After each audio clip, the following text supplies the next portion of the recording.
Dès que l'homme a ouvert le congélateur, il y a vu un espoir pour sa vie. Les mains tremblantes, il gratte la glace sur le sol et la met dans sa bouche. Il a l'air aussi heureux que s'il avait bu une gorgée de Coca 1982. Il ne lâche même pas la dernière gorgée. Il la lèche comme un animal primitif. Les larmes de l'homme semblaient gelées dans ses yeux et il n'arrivait pas à les faire sortir. C'était un voleur d'art bien connu dans son milieu. Mais il avait été trahi par ses coéquipiers pendant l'opération. Un mauvais code l'avait laissé enfermé dans son appartement. La clé était qu'il n'avait pas son téléphone sur lui. Mais Nemo, qui est d'une sophistication étonnante, n'a pas paniqué. Il a tout de suite repéré le point faible de la porte. Il a planté son couteau dans le panneau de la porte en bois massif. S'il pouvait ouvrir la porte dans cette position, il pourrait s'échapper. Mais après avoir gratté pendant 6h30, il a trouvé une épaisse plaque d'acier cachée à l'arrière. Le système de gestion intelligent ne fonctionnait pas non plus à ce moment-là. L'appartement était chaud et climatisé en été. Aucune goutte d'eau ne pouvait être introduite dans la pièce. Le réchaud à gaz sur le côté ne s'allumait pas non plus. Il espérait que ses coéquipiers trouveraient une conscience et viendraient à son secours. Mais le talkie-walkie ne répond pas. Nemo doit vivre une vie primitive dans cet appartement moderne. Il gratte les longs poils moisis de son jambon fin, enrobé d'un caviar coûteux. C'est un dîner de riche. Et puis un peu de vin blanc à la fin du repas. En fait, il a été enfermé dans un appartement luxueux pendant qu'il volait. Nemo avait découvert par hasard le système de surveillance de la télévision. Il pouvait voir tous les coins de l'immeuble. Mais ce n'est qu'une vue à sens unique. L'autre côté ne sait pas qu'il est là. Après une nuit passée dehors, la température dans l'appartement atteint 91 degrés Fahrenheit. En sueur, Nemo sait que son équipe l'a abandonné. Il a dû se débrouiller seul pour sortir de l'appartement. La qualité du verre doit provenir de Chine. L'expérimenté Nemo abandonne. Le succès est dans l'œil de celui qui regarde. Il remarque ce lustre d'1 mètre carré sur le toit. Le lustre de ce système d'air frais doit être relié à un conduit d'air extérieur.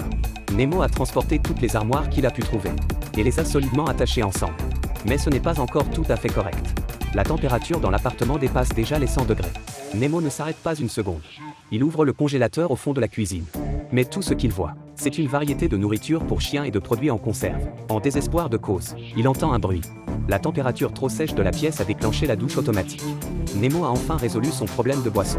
Après avoir bu l'eau, ses forces ont augmenté. Il déplaça tous les lits, tables et chaises de l'appartement qu'il pouvait. En un rien de temps, il a fait une échelle artistique. Cette fois, il a pu atteindre le lustre sur le toit. Mais il était clair qu'il avait encore besoin d'outils. La température dans la pièce devient de plus en plus chaude.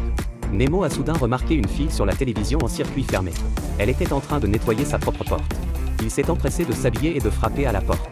Cependant, la porte était de très bonne qualité. On ne pouvait pas l'entendre de l'autre côté. Lorsqu'il est revenu au moniteur, la jeune fille écoutait une chanson avec ses écouteurs. À ce moment-là, il y a eu un problème avec le système intelligent.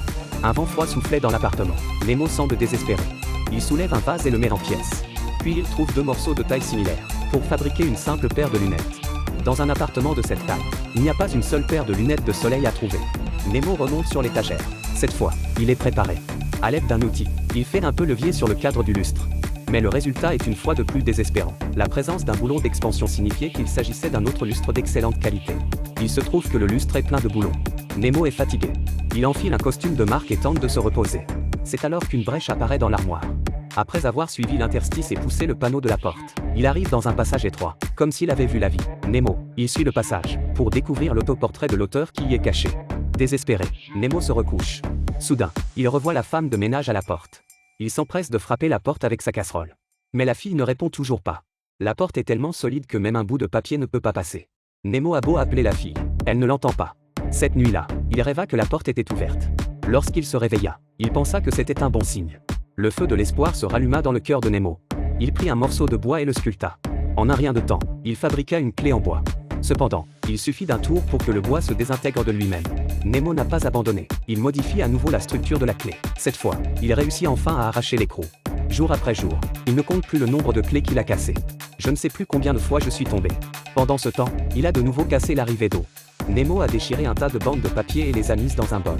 Il les a enflammées avec une loupe et avec une torche artisanale, brûlant vers le capteur de fumée. La pièce a été ravagée par la pluie. Mais le monde extérieur reste sans réaction. Physiquement et mentalement épuisé, Nemo ne peut plus tenir. Mais pour rester en vie, il a même construit un sort pour purifier les boulons. On ne sait pas combien de temps cela a pris. Le 12e boulon est enfin retiré. Il a regardé profondément la ville. À ce moment-là, il a eu l'illusion de renaître.